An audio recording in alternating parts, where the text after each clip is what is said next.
इस्लाम धर्म में रमज़ान का मुबारक महीना शाबान के महीने के बाद आता है और इस महीने का तमाम मुसलमान भाई बड़ी ही बेसब्री से इंतज़ार करते हैं, क्योंकि मुसलमानों के लिए रमज़ान का महीना बेहद ही पाक यानी कि पवित्र माना जाता है। इसलिए मुस्लिम समुदाय में रमज़ान के पूरे महीने रोज़ा रखा जाता है, 5 वक्त की नमाज अदा की जाती है, साथ ही ज़कात देते हैं और अल्लाह की खूब इबादत करते हैं, क्योंकि रमज़ान के इस मुबारक महीने में अल्लाह की इबादत करने का 2 गुना शवाब मिलता है। मुस्लिम ग्रंथों के अनुसार यह भी कहा जाता है कि रमज़ान के महीने में अगर सच्चे और पाक दिल से दुआ मांगी जाती है तो अल्लाह तमाम दुआएं कबूल करता है।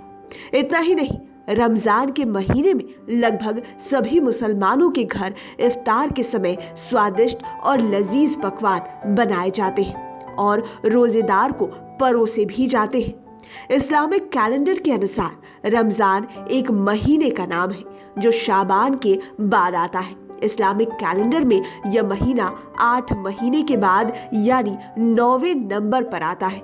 लेकिन दिलचस्प बात यह है कि महीने की तारीख हर साल चांद के हिसाब से बदलती रहती है। हालांकि सबसे पहले सऊदी अरब में रमज़ान या फिर ईद का चांद नजर आता है। अगर हम रमज़ान के शाब्दिक अर्थ की बात करें तो रमज़ान एक अरबी भाषा का शब्द है जिसका मतलब होता है जलाने के, यानी इस महीने में मुसलमान लोगों के तमाम गुनाह जल जाते हैं। इसलिए रमज़ान के पूरे महीने तमाम मुस्लिम समुदाय के लोग रोज़ा रखते हैं और अल्लाह की इबादत सच्चे मन से करते हैं। रमज़ान मुस्लिम धर्म का एक मुबारक महीना है जो इस्लाम की 5 बुनियादों यानी कि स्तंभों में से एक है, जैसे पहला कलमा, नमाज, ज़कात, रोज़ा और हज आदि। साथ ही इस्लामिक ग्रंथों के अनुसार इस महीने में मुसलमानों की प्रमुख किताब कुरान भी पैगंबर मोहम्मद पर नाजिल हुई थी। इसलिए इस महीने में कुरान पढ़ना फर्ज माना जाता है। कुरान पढ़ना अच्छा माना जाता है और कई देशों में रमज़ान के महीने को कुरान का महीना भी कहा जाता है। रमज़ान के महीने में सभी मुसलमानों पर रोज़ा रखना फर्ज माना गया है, लेकिन मुस्लिम ग्रंथों के अनुसार लोग 7 से 8 साल की उम्र के बाद रोज़ा रखना शुरू करते हैं।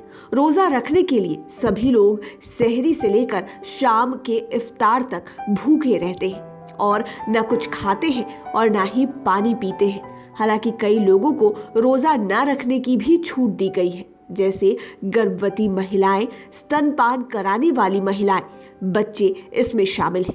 साथ ही मासिक धर्म के दौरान भी महिलाएं रोज़ा नहीं रखती हैं। रमज़ान के महीने में तमाम मुस्लिम लोग ज़कात करते हैं। ज़कात का मतलब अल्लाह की राह में अपनी आमदनी से कुछ हिस्सा गरीबों में दान देना।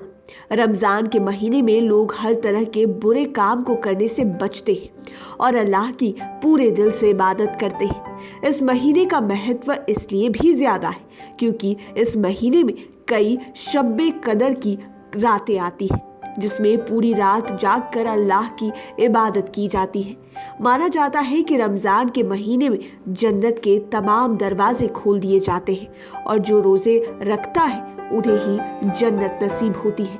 मुस्लिम लोग अपना रोज़ा खजूर से खोलते हैं और खजूर खाने से पहले इफ्तार की दुआ मांगते हैं। रमज़ान के महीने के आखिर में ईद उल फित्र यानी कि मीठी ईद मनाई जाती है, जो पूरे 30 दिन रोज़ा रखने के बाद आती है।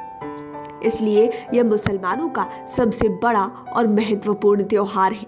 ईद के दिन लोग ईद की नमाज पढ़कर एक दूसरे से गले मिलते हैं और आपस में प्यार बांटते हैं। साथ ही इस दिन नए नए पकवान बनाए जाते हैं, जैसे शीर खोरमा, खीर, हलीम, दही भल्ले और तरह तरह के पकवान क्षेत्रों के हिसाब से बनाए जाते हैं। लाइव सिटीज़ के लिए गोविंद की रिपोर्ट। अगर अभी तक आपने हमारे चैनल को सब्सक्राइब नहीं किया है तो ज़रूर कर लीजिए। ये वीडियो फेसबुक पर देख रहे हैं तो पेज को लाइक करें, साथ ही साथ हमें ट्विटर पर ज़रूर फॉलो करें। धन्यवाद।